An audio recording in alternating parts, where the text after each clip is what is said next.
Abra sua Bíblia em 1 Coríntios 11. Primeira carta de Paulo aos Coríntios, capítulo 11.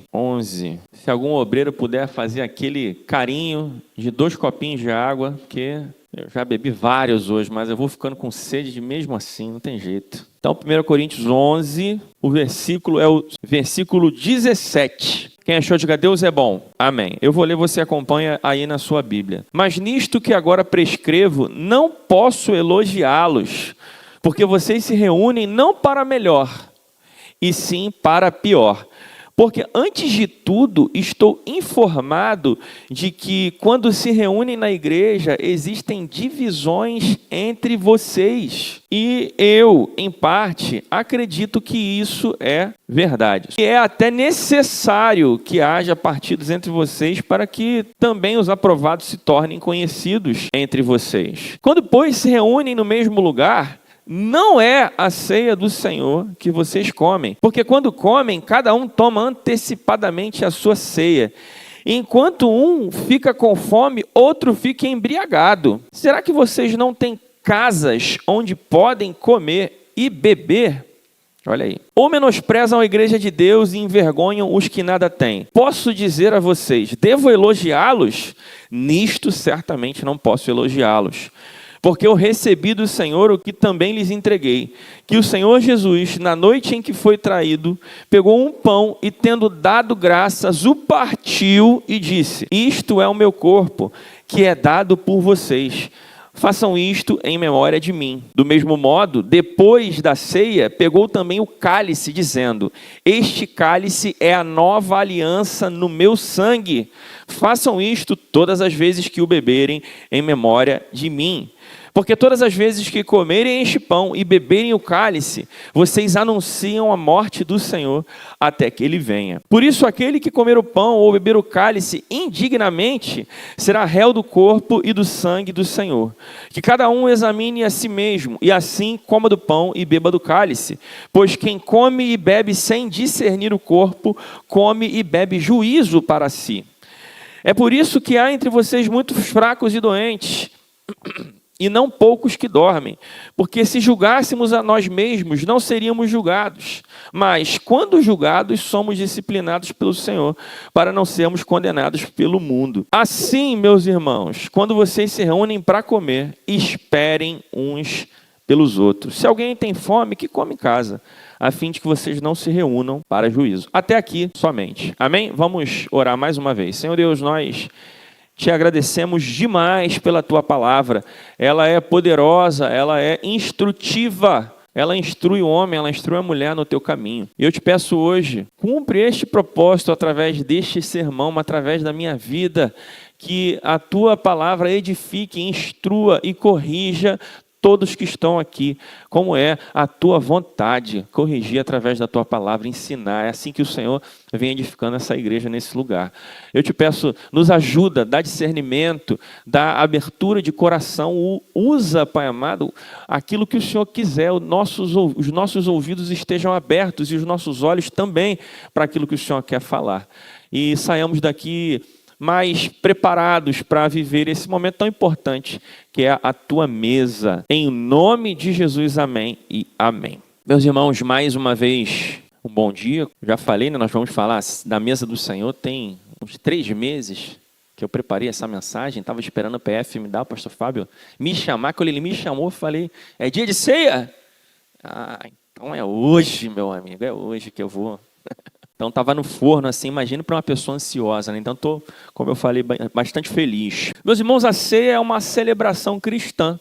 Ela não é só feita aqui, né, na igreja protestante do Lins, da nossa denominação, mas ela é um sacramento largamente feito em modos de igreja dentro do pentecostalismo, neopentecostalismo, igrejas tradicionais, no catolicismo também. E por isso existiram ao longo do tempo, da história, dos séculos, desde os primeiros séculos, muitas distorções. E a primeira dessas distorções é uma que eu vou só falar apenas de maneira instrutiva, porque isso influi, né? Nossa nação foi taxada por muitos anos de uma nação católica, ou seja, eu estou falando aqui agora sobre uma característica de um desvio sobre a ceia no catolicismo, que é a transubstanciação.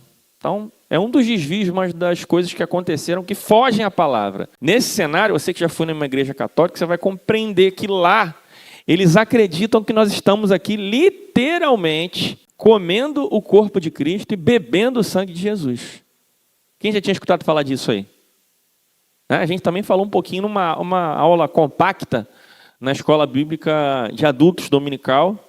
Então, acredita-se que está acontecendo ali nós estamos comendo o corpo e bebendo o sangue de Jesus. Como eu falei, isso aqui é uma visão equivocada. Nós não cremos nisso. Talvez você tenha vindo de uma igreja católica, e às vezes a gente fica confuso, né? Pô, vou participar da ceia hoje aqui e eu vou beber literalmente o sangue de Jesus. Aqui vai ser transformado no sangue de Jesus mesmo e no corpo de Cristo mesmo. Nós não cremos nisso. Na verdade, numa igreja protestante, não cremos nisso. Não é nem só na Nova Vida, não. Amém? Então, para começar bem hoje, a instrução, repete aí comigo. Nós não estamos, literalmente, comendo o corpo e bebendo o sangue de Cristo. Beleza? Tá claro isso? Não estamos. E já existiram em função disso muitas loucuras a respeito da mesa do Senhor. Tinha gente que promoveu ali, mais ou menos na Idade Média, isso ficou por um tempo, tá? A adoração do pão. O pão foi adorado. Procissões relacionadas à ceia que deturparam o sentido profundo que ela tem.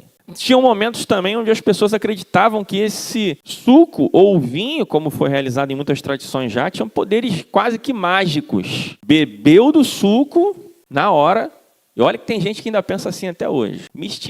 Quando eu beber isso daqui, meu amigo, eu posso estar num esquema de 171 que nada pega em mim, nada vai acontecer, não vou ser preso, eu posso estar fazendo o que for, que isso daqui é uma proteção.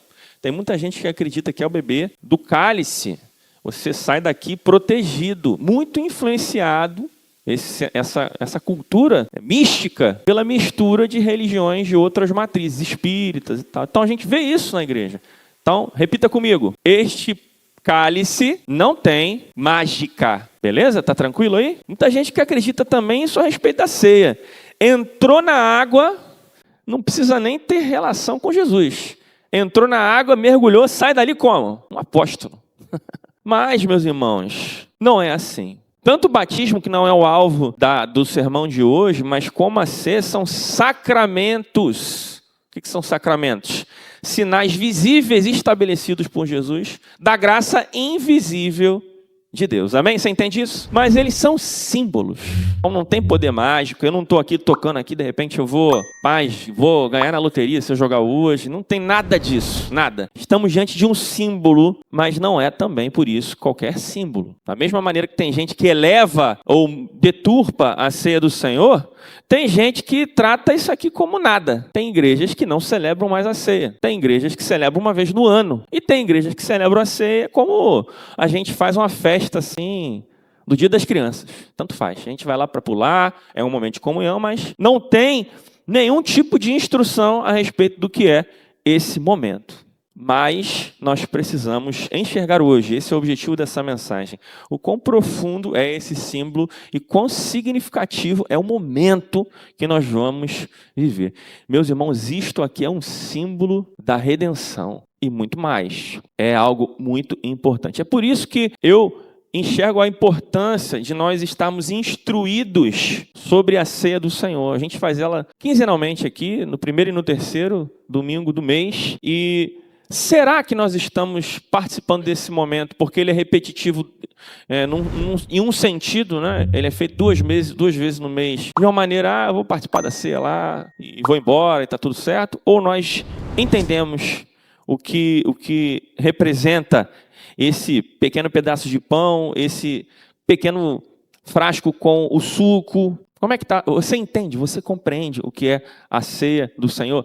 E por que é importante aprender isso? Nós sempre vemos que esses desvios que acontecem ao longo da história começam com pequenas situações, que se transformam em algum momento em algo grande, que é estabelecido. Nós, nessa igreja, hoje precisamos sair daqui, em Cervelins, totalmente protegidos dos desvios a respeito da mesa do Senhor. Amém? Esse é o nosso objetivo. E o apóstolo Paulo escreve também para isso. Por isso que eu estou aqui, porque eu estou seguindo o objetivo dele. Eu sigo o objetivo do apóstolo Paulo.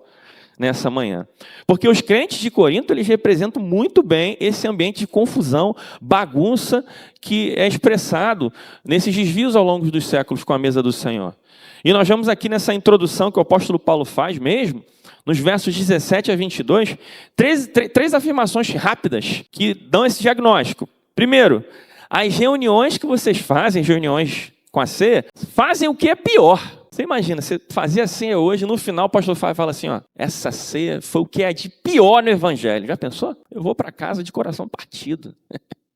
Mas os coríntios, a igreja de Corinto estava aqui, eles estavam ouvindo, o que vocês estão fazendo é o que é pior. Olha isso. Porque eles estavam se reunindo, mas Deus não aprovava aquilo. Não era um momento abençoado. Por quê? O culto de celebração da ceia foi comprometido. O partir do pão, o beber do vinho, hoje a gente tem o suco, mas naquela época era o vinho. Eles que têm toda essa relevância, que deveriam edificar esses elementos e a celebração, eles juntos estavam produzindo feridas com o desprezo entre os irmãos, uma bagunça. E o pecado estava dominando. O que deveria ser um momento de celebração durante o cultuar foi comprometido. E é a segunda afirmação interessante também, que está lá no verso 18. A primeira foi no 17, isso aqui no 18. Existem divisões entre vocês. Como é que o culto estava comprometido, então? Como é que ele foi comprometido? Por essas divisões, rachas na igreja. A mesa do Senhor virou um espaço de panelinha e competições internas. Quem come mais, quem come menos, né? De acordo com as preferências das pessoas. O comer e o beber da ceia passou aos pouquinhos a não ter mais um significado espiritual, mas um rito vazio, um ritual sem sentido. Meus irmãos, a ceia, esse cálice, esse pão aqui não pode ser sem sentido para você. Você não pode, pastor Fábio começou aqui a fazer a ceia. Senta aí, meus irmãos, agora você vai, aí você, caramba, será que o Flamengo vai ser campeão mundial? O Botafogo está mal esse ano, poxa, eu quero fazer um estrogonofe em casa. Às vezes, meus irmãos, eu não estou dizendo isso aqui como um acusador, né, de Israel, não, Às vezes nós nos distraímos, eu me distraio muito, biologicamente eu sou distraído. Mas ao olharmos para si, a gente tem aqui uma instrução, uma exortação inicial do apóstolo Paulo a dar alta relevância a este momento. E se existe divisão entre a gente, se nós nos fragmentarmos por opinião, por política, por valores que são humanos, vaidades, nós corremos um risco muito grande, não só de prejudicar o futuro da igreja, porque uma igreja dividida cai, nós estamos correndo um risco de nem viver a ceia do Senhor. Por que o apóstolo Paulo, a terceira afirmação, olha só o diagnóstico, lá no verso 20, não é a ceia do Senhor. Não é. Pão aqui tá cheio, gente, ó. Tem suco aqui, bem organizadinho. Aqui na nossa igreja a gente ainda, no início a gente cortava o pão com tesoura, a gente comprava o pão, cortava. Lembra, pastor Fábio? A gente cortava, né? Aí vinha, eu derramava tudo em cima da bandeja que tinha um negócio de colocar, eu derramava, aí servia. Hoje a gente está aqui organizadinho. Tem suco e tem um pãozinho aqui, tá? Assim como lá. Havia pão, havia o vinho, mas não havia amor e senso de unidade. Tinha uma galera comendo, se fartando, tinha gente passando fome. E a ceia celebrada só para constar. Uns com a barriga cheia. Meus irmãos, tinha gente alcoolizada, caindo ao chão, bêbados. Olha só, isso se perdeu. Para que tem ceia se a gente está vivendo isso? E esse cenário revela o quê?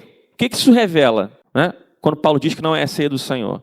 Que eles não estavam ali verdadeiramente arrependidos e sequer compreendiam o que era aquele momento. Cristo não estava sendo lembrado. Se cada um pensa em si, você concorda comigo? Se eu só penso em mim, eu não tenho como estar centralizando o Senhor na minha existência. Eu sou o centro do meu viver. A própria individualidade do povo de Corinto estava ali aflorada. É por isso que o apóstolo Paulo intervém. Ele amava aquela igreja, uma igreja cheia de dons. Tinha virtudes, mas bagunçada. E especialmente aqui na ceia. E ele não só adverte, mas o apóstolo Paulo mostra que eles precisavam reaprender se eles queriam participar desse momento, que todo crente precisa participar. É uma instituição do Senhor. Não é que é uma opção, algumas igrejas devem fazer. Jesus estabeleceu a ceia.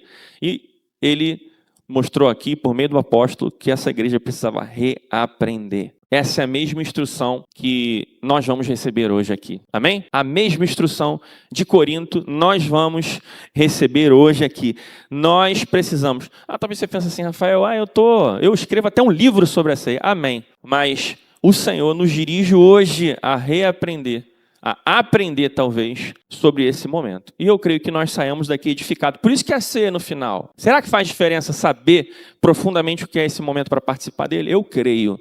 E eu creio que esse momento do final do culto será cheio do Espírito Santo de Deus se nós estivermos aqui atentos ao que o próprio Espírito fala através dessa palavra, desse evangelho. Amém?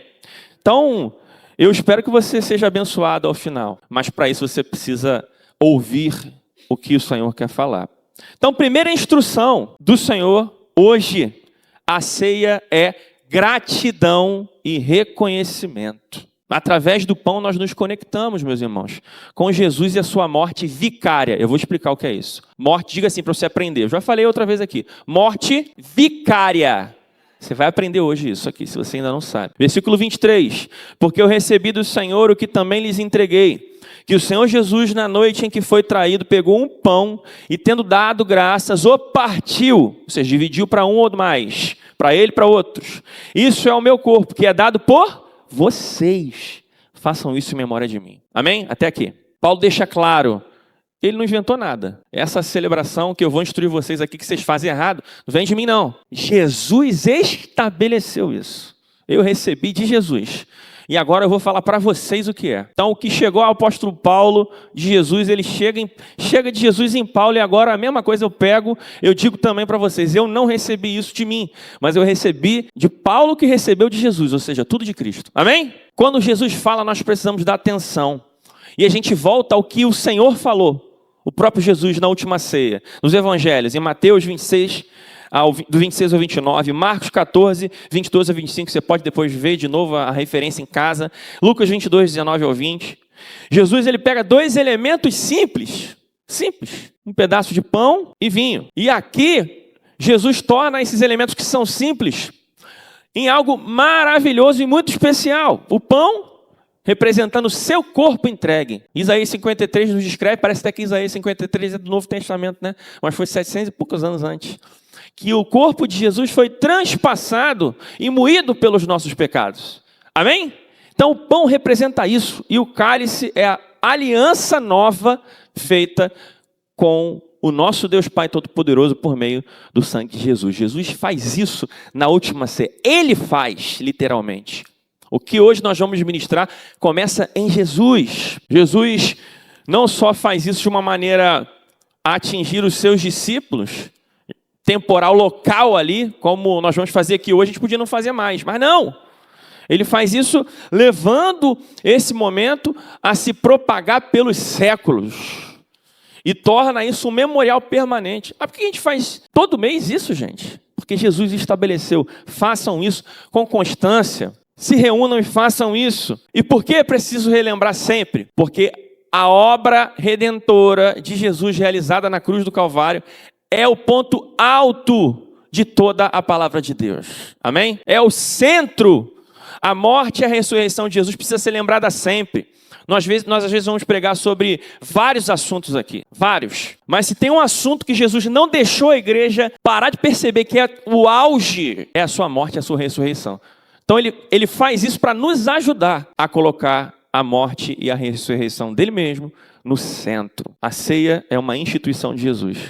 Então, o pão e o cálice. Mas primeiro, como é a rota do apóstolo Paulo no texto, a gente está falando do pão. Irmãos, vicário é alguém que faz algo em seu lugar. Amém? Vicário é alguém que faz algo em seu lugar. Então, quando nós estamos aqui falando da morte vicária de Jesus, nós estamos nos referindo ao fato de que Cristo foi morto para você não morrer. Cristo foi esmagado, massacrado, moído, como esse pãozinho aqui que nós vamos falar dele hoje, para que você não fosse moído. Jesus não teve paz, ele foi chicoteado, esbofeteado. Esse momento da via crucis de Jesus, o caminho de Jesus, mostra o caminho das consequências dos nossos pecados. pecados. E Jesus representa você nesse momento aqui, nesse pão. O que você deveria receber, sendo recebido por Ele. O corpo representa o Senhor sendo transpassado pela nossa culpa. Jesus, como vicário de Deus, assume o que eu deveria receber. Você entende o que eu estou dizendo? E esse ponto o apóstolo Paulo fala, olha, Jesus disse que foi dado por vocês, meu corpo foi dado por vocês. Aqui, uma necessidade implícita de gratidão, porque ainda que Jesus estivesse ali obedecendo, ele também voluntariamente amou e decidiu se entregar por mim e por você. Então há uma necessidade implícita de gratidão. O comer do pão é um ato, e também o beber do cálice, sensorial e pedagógico, instrutivo. O que é sensorial? A ceia envolve visão. Eu às vezes desobedeço quem está fazendo aqui a ceia, perdão pelos meus pecados. Feche seus olhos, aí eu não consigo, eu gosto de olhar o pão. Eu pego o pãozinho assim, ó, aí depois eu fecho, eu obedeço. Mas eu dou uma olhada assim, porque a ceia envolve a visão. Deus quis assim, senão ele não estabelecia algo físico. Ele fala, feche seus olhos, pensa no pão. Não. Jesus mandou a gente fazer como ele fez. Existe uma necessidade de visualização, de tato, de cheiro e de paladar, de mastigar, esmagar o pão. E nesse momento, meu irmão, Deus está usando os seus sentidos, algo físico, para que você aprenda algo espiritual. Hoje você vai comer desse pão que está aqui, ó. Você vai comer desse pão. E quando você comer dele, você precisa pensar no que isto simboliza. Houve uma pena. A palavra de Deus diz em Jeremias que toda alma que pecar morrerá. O salário do pecado é você deveria morrer. Você deveria ser esmagada. Você deveria ser destruído. Você deveria ser transpassado pelos seus próprios pecados. O castigo que nos traz a paz estava sobre quem? Sobre ele. E quando você pegar nesse pão hoje, você precisa pensar que ele é vicário. Ele é o alguém que fez algo em seu lugar. Eu deveria ser espancado pelos meus crimes. Eu deveria ser destruída pelo que eu cometi. Mas não, ele é o vicário de Deus. Olha para esse pão, pega nele e pensa. Houve substituição de condenação. Eu não serei destruída, porque o Senhor me substituiu. Eu não serei esmagado, porque o Senhor me substituiu. Eu sempre dou uma apertadinha assim no pão, e quando eu mastigo eu penso, cara, Jesus foi moído, esmagado no Getsemane. Esse pão prega para você. Amém? O pão e o cálice são pregações vivas diante de você. Esse pão prega o evangelho para mim, meus irmãos. Não pode ser feito de qualquer maneira. Não, isso aqui não é nada. Não posso estar pensando no churrasco de noite. Pensa hoje no que você vai fazer, na celebração. Existem várias coisas que nós vamos esquecer na vida. Sabe, tem coisa que, caramba, eu nem lembrava. Você fez há 20 anos atrás, você passa no restaurante, você comia, vê aquele lugar fechado, caramba, faliu. Aí você pensa assim, eu nem lembrava mais que eu comia aqui. Você esquece. Aí vem alguém, pô, tu não lembra? Você deixa para trás. Mas isso não pode ser algo que você vai esquecer. Porque o próprio Deus foi semeando ao longo dos séculos até chegar a Jesus para nos ajudar de forma pedagógica a compreender. Em Mateus 26, Jesus diz, tomam, comam, esse é o corpo, falando do pão. Mas muitos anos antes, houve no deserto, no tempo do povo tentando encontrar a terra prometida, o maná, o alimento, o pão daquele dia, o alimento que descia dos céus, impedia o povo de Moisés de morrer de fome. Isso aconteceu antes, e Jesus diz, conciliando todo esse plano, em João 6, capítulo 6, versículo 51, eu sou o pão vivo que desceu do céu. Se alguém comer desse pão, viverá eternamente, e o pão que eu darei pela vida do mundo é a minha carne. Então você precisa pensar nisso, que foi sendo semeado por Deus ao longo da história. Esse pão simboliza tudo que você deveria sofrer e você não sofreu, porque Jesus é um vicário, ele tomou o teu lugar. Pega o pão e considera o que você vai fazer, não sai jogando para dentro, você precisa pensar no que está acontecendo naquele momento. A gente tem pressa, passa logo que eu quero saber os anúncios do churrasco, passa logo que eu quero ir para casa comer o meu porco assado que eu deixei lá em casa. Não, calma, calma. As pessoas, os homens que estavam lá no caminho de Emaús, viram o partir do pão, e aqueles homens perceberam que era Jesus no partir do pão. Olha que importante, porque o partir do pão nos identifica com Jesus. O partir do pão é identidade. Eu estou com o pão na mão, isso aqui é a identidade de Cristo. Ele partiu o pão e nos tornou igreja com o partir do seu próprio corpo moído. Isso precisa ser algo para você. Então esse pão, primeiro, deve nos constranger e nos fazer ter humildade. Ele precisa abrir os nossos olhos, como os olhos foram abertos no caminho de Emaús daqueles discípulos. Os nossos olhos precisam ser abertos para a nossa condição caída. Então pega o pão e pensa, cara, eu deveria ser massacrado, mas o vicário de Deus me substituiu. E depois, deixa o teu coração se encher de alegria, porque como o texto diz, foi dado por vocês. Há uma alegria implícita necessária aqui. O teu coração, ao comer hoje, precisa pensar de onde Jesus tirou você. Onde você estava antes e onde você está hoje. O que ele fez com a tua vida, o quanto ele dignificou a tua história. Tem pessoas que só têm família aqui hoje porque Jesus mudou a vida delas com o seu corpo moído. Você de repente estaria no alcoolismo, estaria perdido nas ruas. E você tem família, você tem um emprego, porque Jesus corrigiu a tua rota, ele moeu o corpo dele para que aquilo que você fazia não fosse te levar para ser destruída. Meu irmão, pega esse pão hoje, sem pressa, e agradece. Se você quiser, grita, glória a Deus, glorifica a Deus com toda a sua força. Esse é o espaço para que a mesa do Senhor seja uma celebração. Amém? Segundo, a ceia é nova aliança. Nós precisamos nos lembrar da reconciliação com Deus por causa do sangue de Cristo. Versículo 25. Do mesmo modo, depois da ceia, pegou também o cálice, dizendo, este cálice é a nova aliança no meu sangue. Façam isso todas as vezes que beberem, em memória de mim. Parecida a instrução, né? Com a primeira, mas com diferença. Meus irmãos, esse cálice aqui, ele aponta para trás, lá para o início, quando o profeta Jeremias disse no capítulo 31 de uma nova aliança diferente das outras. Deus trabalhou com o povo por meio de alianças.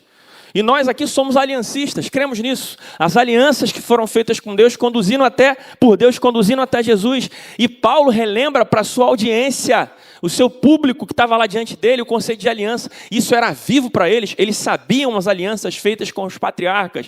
Isso precisa estar vivo para mim também, porque a nova aliança trata do resultado das demais que apontavam para ela. O sangue de Jesus foi sendo anunciado ao longo de eras para eclodir no nosso momento de salvos hoje. Antes de Jesus ter nascido, Deus já mostrava o seu plano de redenção e que ele desejava salvar o homem. E as alianças aconteceram, Deus fez Noé olhar para o céu e ter esperança por um arco-íris. Ele preserva a sua declaração de manter um descendente para que a humanidade fosse salva. Esse descendente é Jesus. Ele olhava para o arco-íris e via, eu tenho esperança. Os sacrifícios também do Antigo Testamento com animais apontavam, pelo perdão dos pecados, para um sangue que seria derramado de maneira definitiva. Isso está escrito em Hebreus. O sangue de Jesus foi derramado e nada mais precisa ser feito. Beba disso hoje e pense no que a palavra de Deus está te ensinando. A primeira Páscoa teve o sangue de animais manchando os umbrais das portas. E a morte passou, e aqueles que tiveram sangue marcando as suas casas, não viram a morte passar e devorar a vida dos seus. Da mesma maneira, na segunda Páscoa, o Cordeiro de Deus, anunciado por João, o último arauto, tira o pecado do mundo, e você que é marcado com esse sangue, simbolizado ao beber isso, está sendo também livre da morte eterna. O sangue, meus irmãos, é um marco de purificação. Ele marca, dali em diante, acabou, não tem que ter mais sacrifício. Esse cálice, se você pega ele, você olha para ele e você pensa, cara, nada mais preciso eu fazer, não é o teu mérito, não é quanto você ganha. Eu estou ganhando pouco, isso não importa, você foi salvo pelo sangue de Jesus. Mas eu sou alto demais, eu não estou satisfeito com o meu peso, eu queria ser melhor, eu queria morar no Leblon, mas eu moro aqui. Tudo que depende do teu mérito na terra. Eu falava isso com jovens, recentemente. Nada que faça você pensar em mérito desqualifica você, porque não é pelo que você fez. Há um sacrifício definitivo, nada mais precisa ser feito para a sua salvação. Olha para esse cálice e pensa, Jesus já resolveu o maior problema que eu tinha, eu vou viver para sempre com ele. Amém? Marcos históricos que conduziram, eu poderia falar vários aqui, de Abraão, de Davi, que conduziram a gente aos poucos para ver a nova aliança, que é esse cálice. Jesus diz, e Paulo replica, esse é o cálice da nova aliança. Um cálice que simboliza a fundação da igreja. Partir do pão. O que o partir do pão está vinculado com a igreja? E o sangue também. Jesus partiu o pão era porque tinha mais gente. Então eu pego o pão, parto, dou um pouquinho para o pastor Anderson, outro pouquinho para a Virgínia, e a gente vai partindo, cada um pega um pouquinho. O partir do pão já traz o conceito implícito também de corpo, de estarmos juntos, compartilhando algo em comum. O sangue de Jesus nesse cálice, meu irmão, funda a igreja. Vocês têm noção disso? As antigas alianças, eu falei um pouquinho de algumas, tratavam de Israel como um Estado. Nós somos hoje o Israel espiritual. O que isso quer dizer? O povo de propriedade exclusiva de Deus, a nação santa, sacerdócio. Nós somos esse povo fundado de forma definitiva pelo sangue. E esse pequeno suco de uva aqui é o último lembrete que Jesus deixou de forma permanente na sua palavra, para que fosse repetido e lembrássemos assim de que somos a igreja que vem pelo sangue de Jesus. Ele nos separa do mundo. Abraão via circuncisão e, cara, eu sou separado.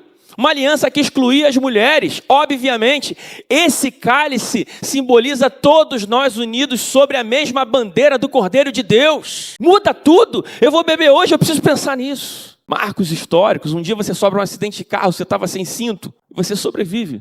Todas as vezes que você entrar num carro agora, você lança um cinto. Você olha para o cinto e você pensa, cara, isso aí vai salvar a minha vida. Quando você olhar para esse cálice, precisa ter um marco para você. Você precisa considerar o que ele simboliza. Eu sobrevivi a um grave acidente de morte. Qual era esse grave acidente? A minha condenação eterna. E Deus está hoje plenamente acessível para você. Se você chegou aqui hoje, você pode pensar, cara, eu vivi nas ruas, destruída. O que eu fiz? Olha o que eu fiz.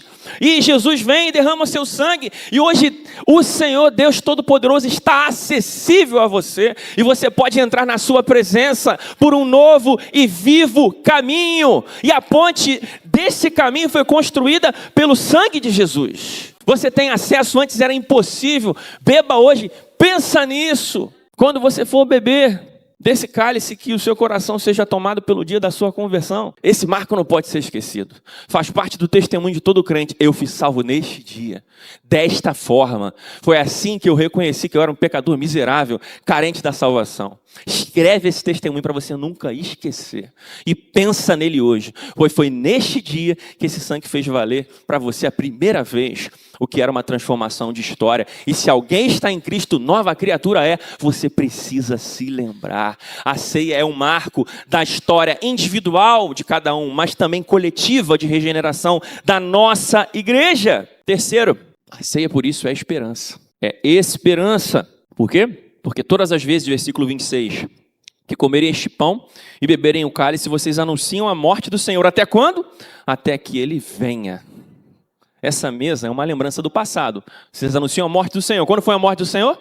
Muitos anos atrás, mais de 2000, certo? Muito longe, está lá atrás. Então olho para o passado, mas eu também olho para o futuro. Eu olho para esse cálice, tem sangue derramado, e eu lembro que um dia essa ceia não vai fazer mais sentido ser feita exatamente como a gente faz. Porque Paulo diz até que Ele venha. E o modo que nós fazemos a ceia hoje vai ser interrompido para ser feito de uma nova maneira.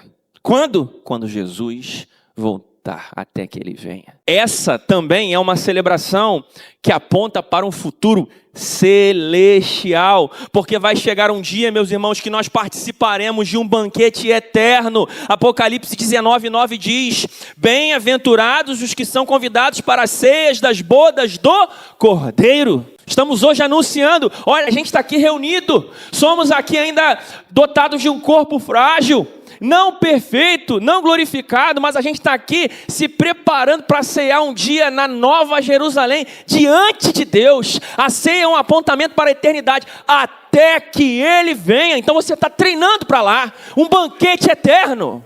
Amém? Você não pode fazer isso com o coração meio bobo, se você está mal. Essa semana foi horrível, foi tudo difícil. Esse momento de pensar que a Nova Jerusalém está mais perto precisa encher você de esperança. Nós estamos apontando para um banquete nos céus. Amém? A ceia também é testemunho e missão. No mesmo verso 26, Paulo diz: porque todas as vezes que comerem esse pão e beberem esse cálice, vocês anunciam a morte do Senhor. Meus irmãos, essa ceia que você vai receber é uma declaração missionária diante do mundo. Olha que coisa especial, só benefícios. Se entrar alguém aqui hoje, só pela ministração da ceia nós estamos pregando o Evangelho. Venha comigo aqui. A ceia proclama que Cristo morreu. A ceia proclama que Cristo ressuscitou, que Ele voltará e que Ele é o único caminho. Este é o evangelho, como eu, pastor Anderson, a gente costuma dizer, puro e cristalino. Quer chamar alguém para um dia de culto que você quer que ele receba o evangelho?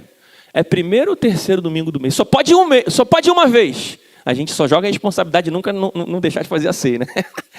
Chama para o dia de ceia. Nesse dia vai ter uma pregação especial para o seu amigo.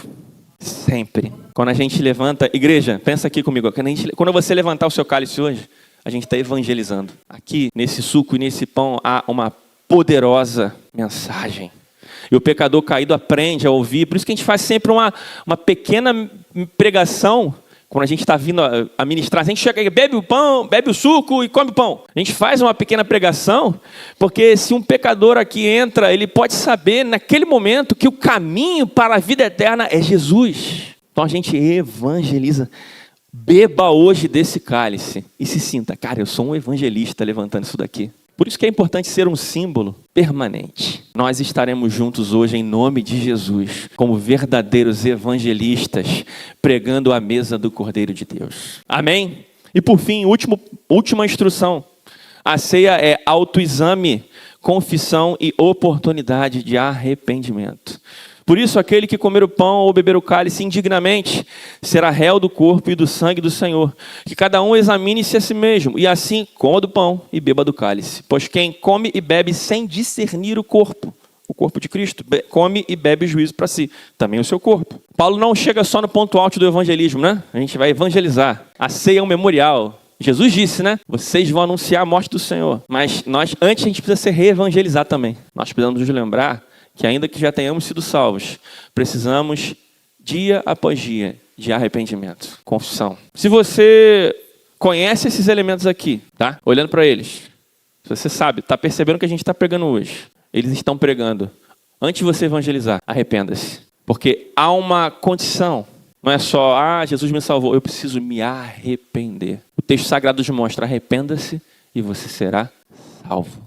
Então esse pão e esse cálice pregam para você também. Antes de você evangelizar, ele está te evangelizando. Você precisa confessar. E o que esse texto prega? Tem algumas palavras-chave. 27, 28 e 29, para a gente poder acelerar e não ficar muito longo. Indignamente, autoexame e discernir o corpo. Eu não estava querendo dizer que quem é pecador não pode participar. Senão, quem ia participar da ceia aqui hoje? Ninguém. A gente fica aqui e pensar que o Espírito Santo vai, ele mesmo levantar, que nem a mão de Daniel, capítulo 5, ele vai com a sua mão aqui, ele vai levantar e ele mesmo vai cear sozinho, será? Porque só o Senhor poderia cear sozinho se fosse para quem não pecou. Pequei hoje eu discuti com a Virgínia, feri o coração dela, não posso. Não é isso, ninguém ia cear nunca, nem o pastor. Porque, gente, o pastor peca também. Os pastores pecam. Não pode não parecer, mas eles pecam. Não! Esse indignamente não significa não tenha pecado hoje, mas sim tomar sem discernir. Isso é um lembrete. Eu não sou agora o super crente. Eu não vou, meu Deus, eu sou salvo, não preciso fazer mais nada. A ceia é um lembrete da necessidade diária de arrependimento e santificação. E meus irmãos, a santificação é um processo que dura a vida inteira. Até eu morrer, eu estou lutando contra o sistema desse mundo. Eu repilo ele para fora e tento colocar Jesus dentro. E a ceia me relembra disso. Eu preciso confessar. Olha o que esse momento representa. Mas não é para você acusar o seu irmão. Tem gente que em algumas igrejas fala, fulano, eu sei que eu vi o fulano fechando no trânsito ontem ali na Rua Dias da Cruz. Não, o Jefferson não pode ser, rapaz, o Jefferson não pode ser, não. Examine-se cada um a si mesmo, amém? Em algumas perguntas você tem que fazer então, eu estou reconciliado com Deus? Por isso que a gente fala, a gente recomenda que quem participa aqui é quem é batizado. Por quê? Quando você é batizado, você faz um curso, você aprende, a gente faz profissão de fé com você. Você reconheceu a Jesus. Você já nasceu de novo. Você confessou isso publicamente. Por que isso é importante para participar da ceia? Senão é só suco e pão. O que torna a ceia o momento da mesa do Senhor é quando nós reconhecemos que Jesus mudou a nossa história. Por isso que a gente pergunta, você que batizou, já fez uma aliança com Jesus e firmou ela publicamente no batismo? A gente quer dizer isso, porque esse não é um momento qualquer, não é só come pão e bebe vinho aqui. Senão eu prefiro chamar você para minha casa, para tomar um suco de uva lá em casa e eu faço um pastel. É melhor. A gente vai ter amizade do que você vir comer aqui sem salvação. Se pergunta aí agora, eu nasci de novo? Você nasceu de novo? Você precisa levantar a mão, não, mas eu nasci. Eu estou também reconciliado com meus irmãos. Isso é um ponto importante. O que eu preciso me arrepender? É hora de você colocar o seu coração com Deus. Eu tenho me acostumado com os meus pecados ou eu me arrependo? É uma oportunidade. Às vezes a gente chega aqui tão correndo, até quem vai pregar, brigou, fez acontecer. A gente vai fazer a ceia lembra? Cara, não é automático. Não é pregar, não é só ir lá atrás e dar aula para a EBI, não é dar aula na EBD. Ainda mais na aula da EBD que a gente chega cedão, né? Vem meio que, com essa aula aí, vambora! Não é só isso não, meus irmãos. Nós precisamos e somos lembrados pela ceia, isso é um privilégio. O autoexame é um privilégio. Ele nos reconecta com Deus, por meio da confissão. Amém? E eu creio que se você fizer isso hoje, não tenha pressa, eu quero dizer para você. Não tenha pressa de participar da mesa do Senhor. Pensa no que você fez. Não é para você, pequei, estou morto. Não, pequei. Deus há de me purificar por meio do sangue de Jesus. Sem pressa. Eleva o teu coração, a tua mente a Deus. Se quiser, abre um pouquinho, olha para o pão, olha para o suco. Pensa no que ele simboliza, mas depois fecha os teus olhos e confessa ao Senhor. E eu creio que você vai ser cheia do Espírito Santo. Amém? E eu concluo como Paulo concluiu. Não me permitiria concluir de forma diferente. Porque nós seremos hoje, em nome de Jesus, visitados pelo seu Espírito enquanto participamos da mesa. Amém?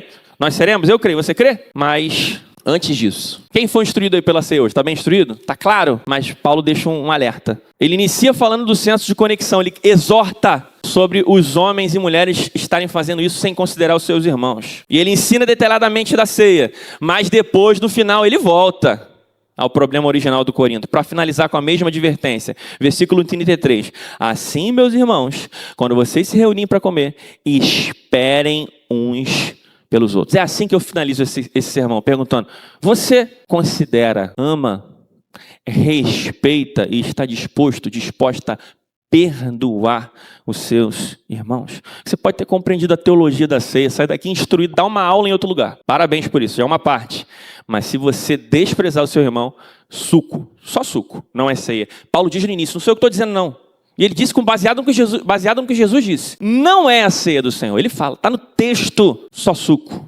Se você odeia o seu irmão hoje, não está disposto a sentar com ele à mesa porque você não gosta do candidato dele, qualquer coisa. Você não quer sentar à mesa com ele, você vai tomar mesmo assim? Cara, é melhor você ir para casa, fazer arroz com feijão, comer um pastel, do que você pensar que isso aqui é ceia do Senhor. Não é. Deus não vai nos... Olha aqui para mim hoje, meus irmãos. Deus não vai nos abençoar se nós estivermos divididos. Você entende isso? Versículo 34. É o texto que está dizendo, tá? Se alguém tem fome, só quer comer, né? Vai, come em casa, a fim de que vocês não se reúnam para juízo. Igrejas divididas não ceiam, se reúnem para juízo. Aí a celebração se torna no que é pior. Primeira parte do texto é: vocês estão reunidos para o que é pior. Essa reunião não é boa.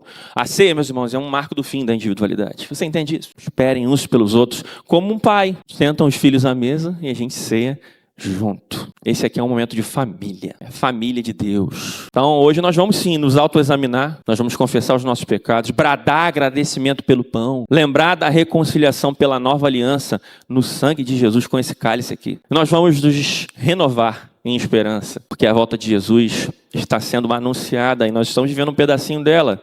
E nós vamos até evangelizar comendo e bebendo. Vamos fazer tudo isso? Vamos. Mas, se você tem algo com seu irmão, é hora de consertar. Perdoem-se. Perdoa teu irmão, perdoa o teu marido, perdoa o teu pai, perdoa teus filhos de qualquer idade, perdoa teu líder, perdoa teu irmão. Se eu não considerar isso, eu não estou ceando com o Senhor. Nós fomos feitos por Cristo hoje aqui, e essa mesa aqui que você está vendo, olha para ela, ó. Essa mesa é o lugar onde nós principalmente nos lembramos que fomos forjados como uma igreja. Eu oro nessa manhã para que o Espírito Santo de Deus convença cada um da justiça, do pecado e do juízo, da correção, e que nós consigamos pensar em tudo que nós aprendemos para comer e beber aqui. Mas façamos isso em paz, juntos, partilhando com a alegria do Senhor essa mesa. Amém? Feche seus olhos, fique de pé.